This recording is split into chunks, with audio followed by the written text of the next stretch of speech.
లలిత exchange Utsav పాత నగల అదే బరువుకి కొత్త నగలు తీసుకో నగల ప్రైస్ లో 20% ఆదా చేసుకోవచ్చు.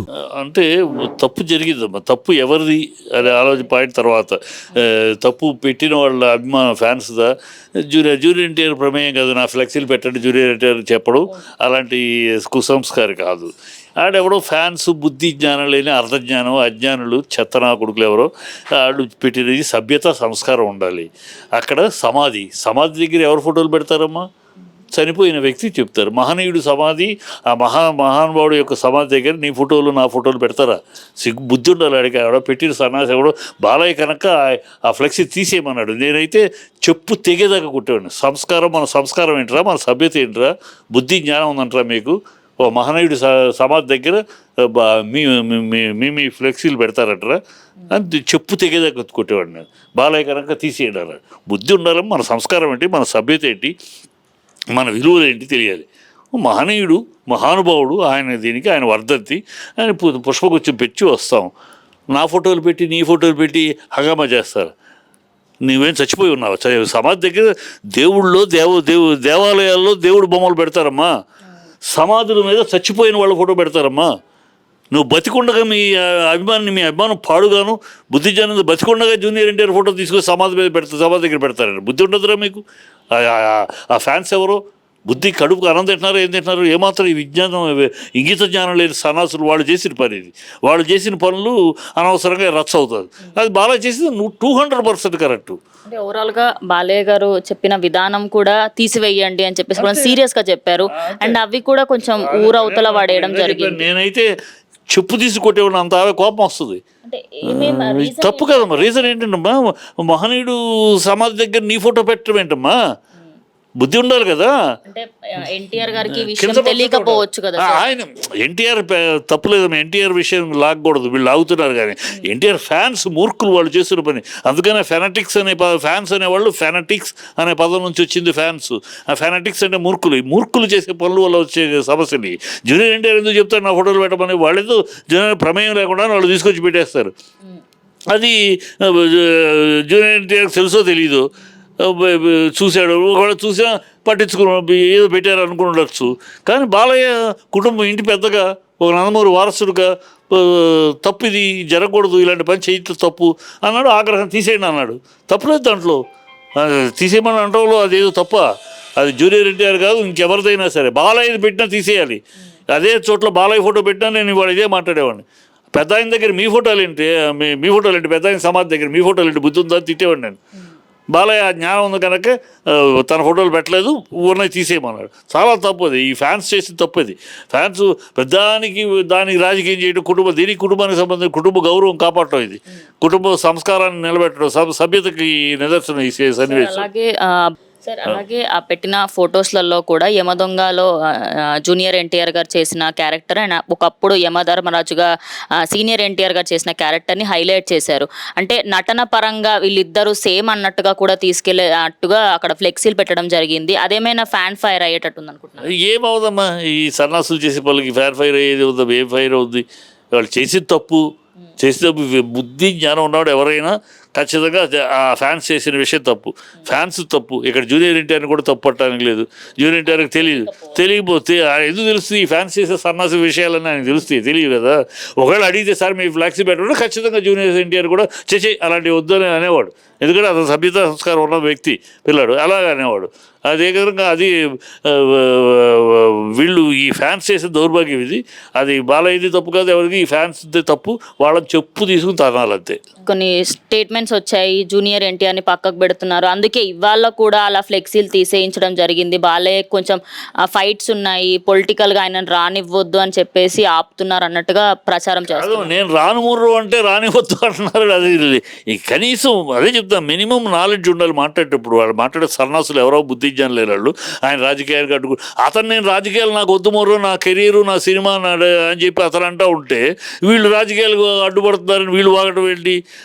కందకలేదు కందకలేని దురద వీళ్ళకలాగా అలా ఉంది. కందకలేని దురద కత్తిపేట అన్నట్టు జూనియర్ ఎన్టీఆర్ నాకు రాజకీయాలు కాదు, నా సినిమా, నన్ను నమ్ముకున్న వాళ్ళు నేను చూసుకోవాలి, నేను నా ఏజ్కి నా అనుభవానికి నేను సీఎం అని అంటే అసహ్యంగా ఉంటుంది, మీరు మాట్లాడతలాగని కూడా వాళ్ళని ఖండిస్తూ ఉంటే ఇంకా ఆయన అడ్డుకుంటున్నారు అని ఏదో వీళ్ళకి పని పాటలకు వీళ్ళేదో లైన్లో రావడానికి, వీళ్ళేదో 10 మంది నోట్లో వీళ్ళు పక్కింట్లో కూడా వీడు ఎవరికి తెలియదు, అలాంటి వీడి పాపులారిటీ కోవడం, వీడి పాపులారిటీ కోసం ఇప్పుడు 10 మంది ఆ ఫ్లాక్సీ పెట్టిన సన్నాసుల గురించి మాట్లాడతారు కదా వాళ్ళ ఏరియాలో.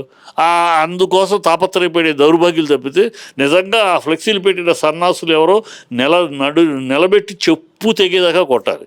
మన సభ్యత సంస్కారం తెలియదానికి ఒక మహనీయుడు సమాధి దగ్గర వర్ధంతికి నివాళులు అర్పించే విధానం ఏంటో తెలియదు.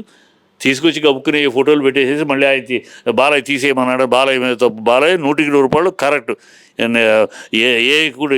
మన కుటుంబాల్లో ఏ కుటుంబాలకి ఇలాంటి జరిగితే ఎవరైనా ఇదే చేస్తారు. జూనియర్ ఎన్టీఆర్ కాదు ఇంకెవరిదైనా. బాలయ్య ఫోటో పెట్టినా తప్పే.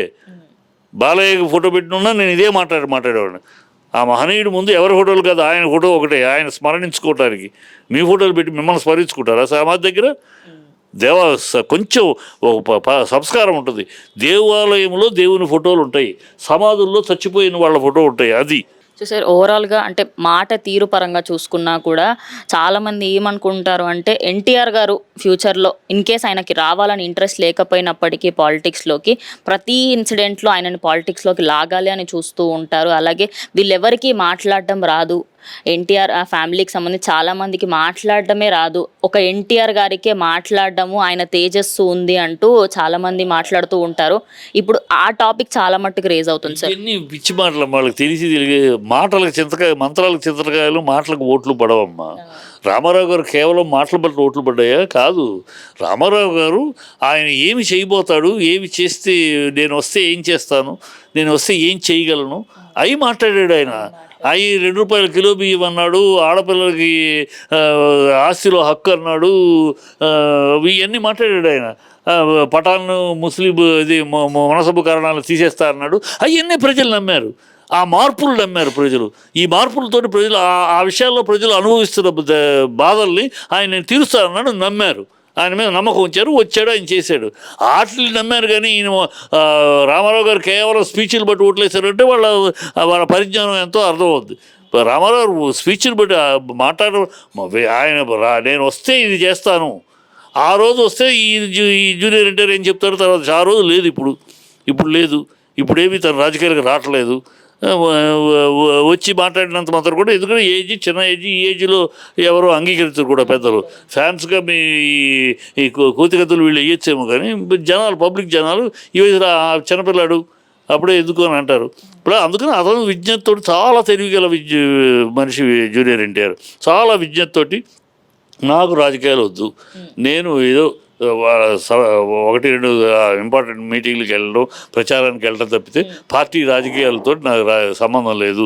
నాకు సినిమా కెరియరు, నన్ను నమ్ముకున్న డైరెక్టర్లు, ప్రొడ్యూసర్లు ఎంతోమంది ఉన్నారు, వాళ్ళందరూ కోట్లు పెట్టి తీస్తారు, వాళ్ళ మీద బాధ్యత నాకుంది అని అంత సుగుణంగా చెప్పాడు. అతను చెప్పిన దాన్ని కూడా ఇంకా వీళ్ళు మాట్లాడితే, రాజకీయాలు అనేది ఎప్పుడు వస్తాడు నాకు తెలిసి ఇప్పుడప్పుడే రాడు. ఫ్యూచర్లో ఎప్పుడు అంటే, ఈ తెలుగుదేశం అనేది పతనావస్థకు చేరితే, ఈ చంద్రబాబు హయాంలో ఈ తెలుగుదేశం పుట్టగతులు లేని స్థితికి దిగజారిపోతే, అప్పుడు దాన్ని బతికించడానికి మా తాత జెండా, మా నాన్న జెండా అని అప్పుడు రావచ్చు. మా తాత జెండా, మా తాత జెండా అని అప్పుడు రావచ్చు తప్పితే, ఈ లోపల పార్టీ బతుకుతుంది, దాని పార్టీ పోరాటం చేస్తుంది, అధికారంలో వస్తుంది, అధికారంలో పోతుంది, అది రాజకీయ ప్రక్రియ జరుగుతాడు. He is not interested on that. ఎప్పుడు వస్తాడు? తాతది పెట్టిన రక్తమాంసాలు ధారపోసి తాత పెట్టిన పార్టీ అడ్రస్ లేకుండా పోతుంది అనే రోజు, నామరూపాలు లేకుండా పోతుంది, అప్పుడు వస్తాడు. అప్పుడు ఖచ్చితంగా వస్తాడు. వాళ్ళ తాతది నిలబెట్టుకుంటూ కోసం వస్తాడు. ఆ రోజు ఇప్పుడప్పుడే లేదు. ఆ రోజు వచ్చిన రోజు చూద్దాం.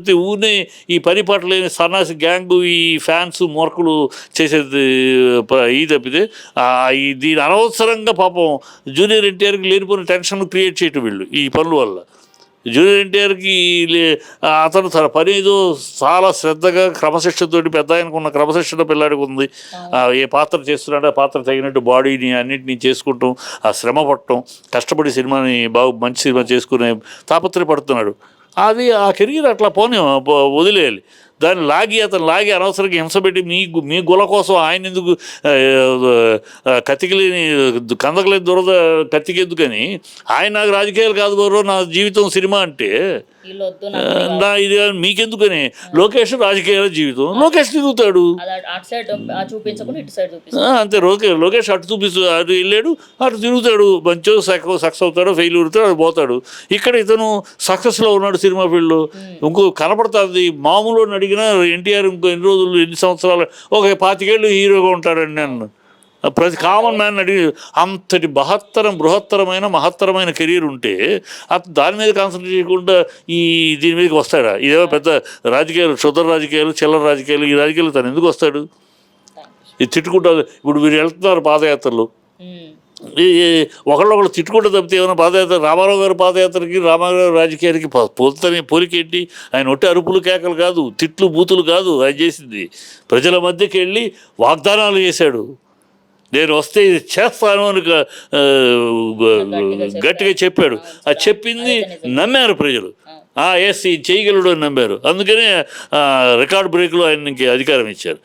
అలాగూ ప్రతిదాన్ని ఆయనతో పోల్చుకుంటే కాదు, అది పోల్చుకుని ఆ రోజు వచ్చినప్పుడు, ఆ సందర్భం వచ్చినప్పుడు ఎలా చూడాలి తప్పితే ఈ ఫ్యాన్స్ వీళ్ళ నిజంగా ఈ ఫ్లెక్సీలు పెట్టిన ఫ్యాన్స్ ఎవరో నిజంగా చెప్పు తెగేదాకా కొట్టాలి, వాళ్ళది తప్పు అంతే. ఓవరాల్గా ఫ్యాన్స్ తప్పు అని. Thank you sir, thank you so much. పదాలు తెలియని పెదవులకు అమృత వాక్యం అమ్మ. సంతానలేమి సమస్యతో బాధపడుతున్న ప్రతి స్త్రీమూర్తి బాధను మేము అర్థం చేసుకోగలం. 49 వరల్డ్ బెస్ట్ ఎంబ్రియాలజీ ల్యాబ్ మరియు జిల్ట్రిక్స్ అలారం సిస్టాన్ని మొట్టమొదటిసారిగా ఏపీ మరియు తెలంగాణలో ఈ నెల 9న ప్రముఖ సినీ నటి స్నేహ, స్పెయిన్ దేశానికి చెందిన international senior embryologist Javier Herrera గారు ప్రారంభించారు. ఈ శుభతరుణంలో రక్త పరీక్షలు, AMH test, RBS, సెమిన్ analysis, ultrasound scan, follicle scan ఈ నెల 31 వరకు ఉచితంగా అందిస్తుంది. 49 అంటే సంతానం, 49 అంటే సంతోషం.